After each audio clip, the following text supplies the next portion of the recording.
What's up, guys? It's Coach Grant with First Down Training, and today we're going to be talking about how to do a fake throw by technique and what can set up a fake throw by, okay? So we're going to be talking about this dig route here, and there's a great way to get separation on a dig. But also, fellas, let's say you guys are a receiver and you've got to get better hands, but you don't have a quarterback to throw to you all the time, right? Maybe your quarterback doesn't want to come out and throw with you. Maybe you just are at home. You don't have access to a quarterback and you want to get better hands. Check out that very first link in the description, fellas. You get access to a 30-day catching program with the specific workouts you need to do, specific sets, reps, rest periods, all the above to improve your hands, no quarterback necessary. So there's a ton of hand-eye coordination drills, grip strengthening drills, and all the above to make sure your hands are better and make you a more consistent pass catcher. Hope you guys can check that out. Very first link in the description. Let's get started. So first things first here, anytime I'm running a dig route and I try to use this fake throw by, I'm trying to set up an out route with an inside release. This is how you guys can build off a lot of different things, especially from the outside receiver perspective, right? Because like, let's say there's a play concept, right? Where like, maybe it's like, here, I'll draw it over here. Like, let's say that's 2x2 and the outside receiver has an out route, and then this guy's got like a choice route where he's just trying to get open here in the middle. But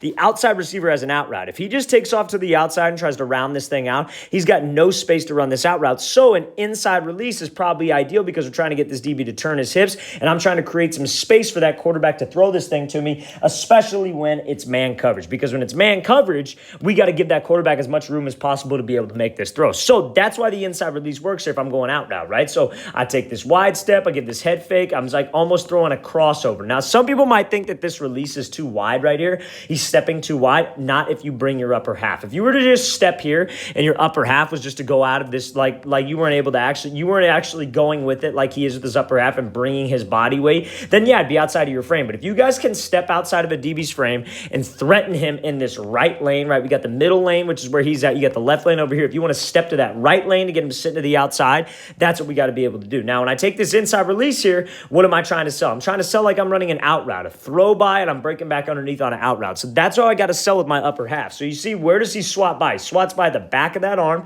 He's not pushing and extending. He just looks like he's chopping those hands away. We got to make sure that we make it look like it's just hand combat. I'm not pushing him by. I'm not shoving him by. It's just I'm swatting his hands and just getting off of him, right? So this is a great example of what you can do. And now you see how when he swats him by, he's actually selling with his upper half. What a lot of people do is they'll try to do this. They'll just swat by and just take a couple choppy steps. You actually got to swat by and give him something with your upper half to really sell, because that's what that DB's focused on. Anytime we're in man coverage, he's always focused on my hips, always focused on my torso, on my pad level. So that's where I got to be able to sell, and that's what I got to do with my upper half. So a fake throw by is where I'm faking the throw by like I'm doing an out route, and then I go run a dig route. I only like this on a dig route. Reason being, you could essentially run this on an out route, but I don't like it on an out route because an out route is a timing throw, and usually we just need you to get there. Man coverage might be a little bit different. Maybe if you're on the same page as a quarterback, maybe if it's like a play action concept and you have a little bit longer to work it. But more often than not, I only like this on a dig route, because a dig route, we have a little bit of time. It's not just a right off the break throw. He's trying to hit us in a window. And then if it's man coverage, he's going to obviously be buying a little bit of time. So that's the only time I like this move. Just make sure that we're selling that out route. Make sure I'm actually selling with my upper half to get this DB to sit. Let's watch the thing again, full speed one more time.